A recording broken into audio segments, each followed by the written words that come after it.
ବାଲେଶ୍ୱର ପୌରାଞ୍ଚଳରେ ଘରେ ଘରେ ଶଙ୍ଖ ଅଭିଯାନ ଆରମ୍ଭ କଲେ ବିଧାୟକ ପ୍ରାର୍ଥୀ ସ୍ୱରୂପ ଦାସ। 7 ନମ୍ବର ୱାର୍ଡରେ ଘରକୁ ଘର ବୁଲି ମାଗିଲେ ସମର୍ଥନ। ଚଳିତ ନିର୍ବାଚନ ପାଇଁ ପ୍ରଚାର ଅଭିଯାନ ଆରମ୍ଭ କରିଛନ୍ତି ସଦର ନିର୍ବାଚନ ମଣ୍ଡଳୀର ବିଜୁ ଜନତା ଦଳ ପ୍ରାର୍ଥୀ ବିଧାୟକ ସ୍ୱରୂପ କୁମାର ଦାସ।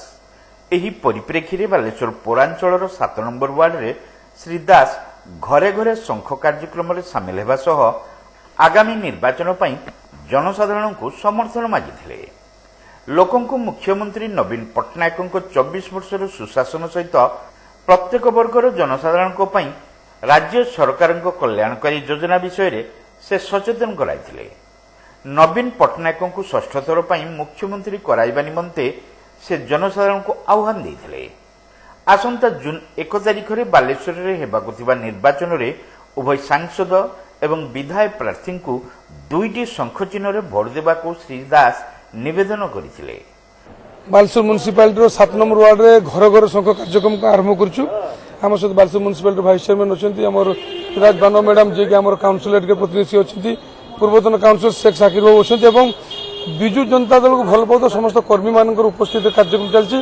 ଆମେ ପ୍ରତ୍ୟେକ ଘର ବୁଲୁଛୁ ଏବଂ ପ୍ରିୟ ମୁଖ୍ୟମନ୍ତ୍ରୀ ନବୀନ ପଟ୍ଟନାୟକଙ୍କ ପାଇଁ ଆଶୀର୍ବାଦ ଭିକ୍ଷା କରୁଛୁ।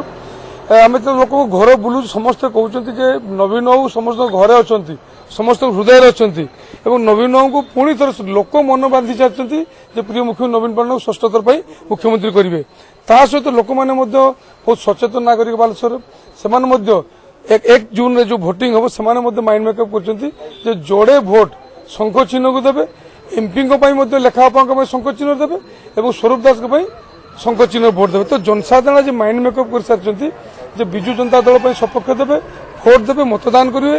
ଏ କାରଣ ଆମେ ତ ତାଙ୍କୁ ପଚାରି ବୁଝିଲୁ ଯେ ସୁଖ ଦୁଃଖର ସାଥୀ ହେଉଛି ବିଜୁ ଜନତା ଦଳ କର୍ମୀମାନେ। ଯେତେବେଳେ ଯାହାକୁ ଖୋଜୁଛନ୍ତି ଅସୁବିଧା ହେଉ ସୁବିଧା ହେଉ ସବୁ ସମୟରେ ବିଜୁ ଜନତା ଦଳ କର୍ମୀ ଆସି ତାଙ୍କୁ ସାହାଯ୍ୟ କରନ୍ତି। ଆଜି ଲୋକମାନଙ୍କ ମନ ଭିତରେ ଦଳର କର୍ମୀମାନେ ଅଛନ୍ତି, ଏଇଟା ସବୁଠୁ ବଡ଼ ଷ୍ଟ୍ରେଙ୍ଗଥ ଦଳର। ସ୍ଥାନୀୟ କାଉନସିଲର ମିରାଜ ବାନ ଓ ପୂର୍ବତନ କାଉନସିଲର ସାକିର ଖାନଙ୍କ ନେତୃତ୍ୱରେ ଶ୍ରୀ ଦାସଙ୍କ ସହ ପୌର ଉପାଧ୍ୟକ୍ଷ କୈଳାସ ଚନ୍ଦ୍ର ସେଠୀ, ପୂର୍ବତନ ପୌର ଉପାଧ୍ୟକ୍ଷ ମନୋଜ ରାଉତ, ବିଜୁ ଯୁବ ଜନତା ଦଳ ରାଜ୍ୟ ସାଧାରଣ ସମ୍ପାଦକ ଧୀରେନ ନାୟକ, ଟାଉନ ଯୁବ ସଭାପତି ଉମାଶଙ୍କର ତିଆଡ଼ି, ମହିଳା ନେତ୍ରୀ ରାଜଲକ୍ଷ୍ମୀ ଚାଟାର୍ଜୀ ପ୍ରମୁଖ ସାମିଲ ହୋଇ ବିଜୁ ଜନତା ଦଳ ପାଇଁ ପ୍ରଚାର କରିଥିଲେ।